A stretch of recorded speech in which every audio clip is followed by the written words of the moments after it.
Breaking news చూస్తున్నాం. AP cabinet సమావేశం కొనసాగుతుంది. గ్రామ వార్డు సచివాలయ రేషనలైజేషన్ పై ఓ నిర్ణయం తీసుకునే ఛాన్స్ కనిపిస్తుంది. 1,30,000కు పైగా ఉన్న గ్రామ వార్డు సచివాలయ ఉద్యోగులను ఇతర శాఖలకు పంపాలా లేక రేషనలైజేషన్ ప్రక్రియ మొదలు పెట్టాలా అన్న చర్చ జరుగుతోంది.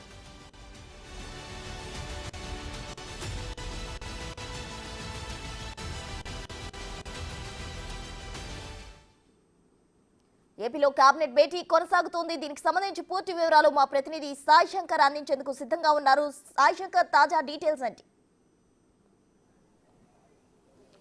ప్రస్తుతం ఏపీ కేబినెట్ సమావేశం అయితే కొనసాగుతుంది. మొత్తం 13 అంశాలకు సంబంధించినటువంటి వాటిపైన ఏపీ కేబినెట్ అయితే చర్చిస్తున్నట్టు తెలుస్తుంది. ప్రధానంగా కూడా రాష్ట్రంలో ఉన్నటువంటి గ్రామ వార్డు సచివాలయాలకు సంబంధించినటువంటి ఉద్యోగులు ఎవరైతే ఉన్నారో వాళ్ళకి సంబంధించి రేషనలైజేషన్ చేయడానికి సంబంధించిన దానిపైన ఒక కీలకమైనటువంటి నిర్ణయం తీసుకునేటటువంటి అవకాశాలు కనిపిస్తుంది. ఎందుకంటే ప్రస్తుతం ఉన్నటువంటి సిబ్బందికి సంబంధించినటువంటి వర్క్ ఏదైతే ఉందో అలొకేషన్ అనేది ఉన్నటువంటి వర్క్ కంటే కూడా ఎక్కువ మంది ఉద్యోగులు ఉన్నారని అనే విధంగా కూడా రాష్ట్ర ప్రభుత్వం గుర్తించినటువంటి నేపథ్యంలో వారికి సంబంధించినటువంటి శాఖలని కుదించేటటువంటి అవకాశాలు అయితే కనిపిస్తుంది. ఒకరిద్దరు 2-3 శాఖలకు సంబంధించినటువంటి వర్కులు ఏవైతే ఉన్నాయో వాటిని అలొకేషన్ చేయటమా, లేకపోతే ప్రస్తుతం వీళ్ళు చేస్తున్నటువంటి శాఖలకు సంబంధించి కానీ, లేకపోతే వీళ్ళు ఇప్పుడు గ్రామ వార్డు సచివాలయాలు వీళ్ళకున్న క్యాడర్ని పూర్తిగా తొలగించి ఏదైనా డిపార్ట్మెంట్లకు సంబంధించిన వాటిల్లో మెర్జ్ చేసేటటువంటి పరిస్థితులు ఉంటే ఎలా ఉంటుందనే దానిపైన కూడా ఒక కీలకమైనటువంటి నిర్ణయం అయితే తీసుకునేటటువంటి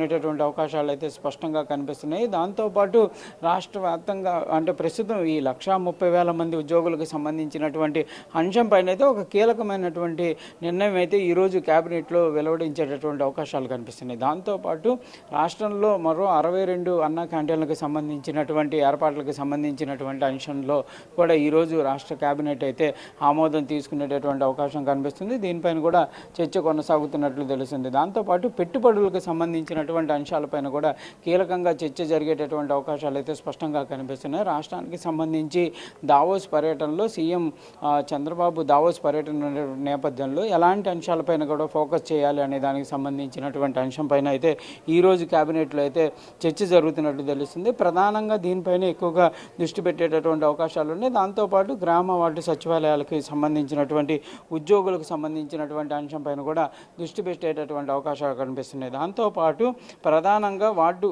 ప్రధానంగా ఈ 700 కోట్లకు సంబంధించినటువంటి ధాన్యం సేకరణ చెల్లింపులు అంశానికి సంబంధించి ఏపీ మార్క్ 5కి 700 కోట్లు లోన్ తీసుకునేటటువంటి అవకాశం ఉన్నటువంటి నేపథ్యంలో దీనిపైన కూడా క్యాబినెట్ అయితే కీలకంగా కూడా చర్చించేటటువంటి అవకాశాలు ఉన్నాయి. దీనిపైన కూడా ఆమోదం తీసుకునేటటువంటి అవకాశం కనిపిస్తుంది. దాంతోపాటు ప్రకాశం బ్యారేజీకి సంబంధించినటువంటి కృష్ణానది కుడివైపు రిటర్నింగ్ వాల్ నిర్మాణానికి సంబంధించినటువంటి అంశం పైన కూడా 294 కోట్లతో ఈ రిటైనింగ్ వాల్ని నిర్మాణం చేపట్టాలనే విధంగా కూడా ఆలోచన చేస్తున్నటువంటి నేపథ్యంలో ప్రస్తుతం క్యాబినెట్లో ఈ అంశం పైన కూడా చర్చించే అవకాశాలు ఉన్నాయి. దీనిపైన కూడా కీలకంగా ఆమోదం తీసుకునేటటువంటి అవకాశం ఉంది. దాంతోపాటు రాష్ట్ర వ్యాప్తంగా అన్ని ప్రాంతాల్లో కంపల్సరిగా ప్రతి ఒక్కళ్ళకి కూడా ఇల్లు ఉండాలనేటటువంటి సంకల్పంతో రాష్ట్ర ప్రభుత్వం అయితే ఒక కీలకంగా ముందుకు వెళ్ళేటటువంటి అవకాశాలు కనిపిస్తున్నాయి. ఇందులో భాగంగా గ్రామాల్లో నివసించేటటువంటి పేద ప్రజలు ఎవరైతే ఉన్నారో వారికి కనుక ఇల్లు లేకపోతే వారికి 3 సెంట్లు ఇచ్చే విధంగా, అదేవిధంగా పట్టణ ప్రాంతాల్లో నివసించేటటువంటి పేద వర్గాలకు సంబంధించిన వారికి 2 సెంట్లు భూమిని ఇవ్వాలనే విధంగా కూడా ఒక పథకాన్ని కీలకంగా ముందుకు తీసుకొని వెళ్ళేటటువంటి పరిస్థితి కనిపిస్తుంది. దీనిపైన కూడా క్యాబినెట్లో కూడా చర్చించి ఆమోదం తీసుకునేటటువంటి అవకాశం ఉంది. అయితే మొత్తంగా ఈ వీటికి సంబంధించి ప్రస్తుతం అయితే చర్చ జరుగుతుంది. అయితే మహిళలకు సంబంధించినటువంటి ఉచిత బస్సు ప్రయాణానికి సంబంధించినటువంటి అంశం పైన కూడా చర్చ జరిగే అవకాశం కనిపిస్తుంది. అయితే గతంలో క్యాబినెట్లో కూడా దీనిపైన నిర్ణయం తీసుకుంటారనే విధంగా కూడా జరిగినప్పటికీ దానిపైన ఎలాంటి నిర్ణయం తీసుకోలేదు. ప్రస్తుతం ఈ అంశానికి సంబంధించిన దానిపైన మరి ఎలాంటి నిర్ణయం తీసుకుంటారనేది కూడా చూడాల్సినటువంటి పరిస్థితులు అవుతున్నాయి. మొత్తంగా మాత్రం గ్రామ వార్డు సచివాలయాలకు సంబంధించినటువంటి అంశంతో పాటు మున్సిపల్ శాఖకు సంబంధించినటువంటి మరికొన్ని ప్రతిపాదనలు వాటికి సంబంధించినటువంటి వాటిపైన కూడా ఈరోజు అయితే కీలకంగా చర్చ జరుగుతున్నట్లు కూడా తెలుస్తుంది. Thank you Sai Shankar.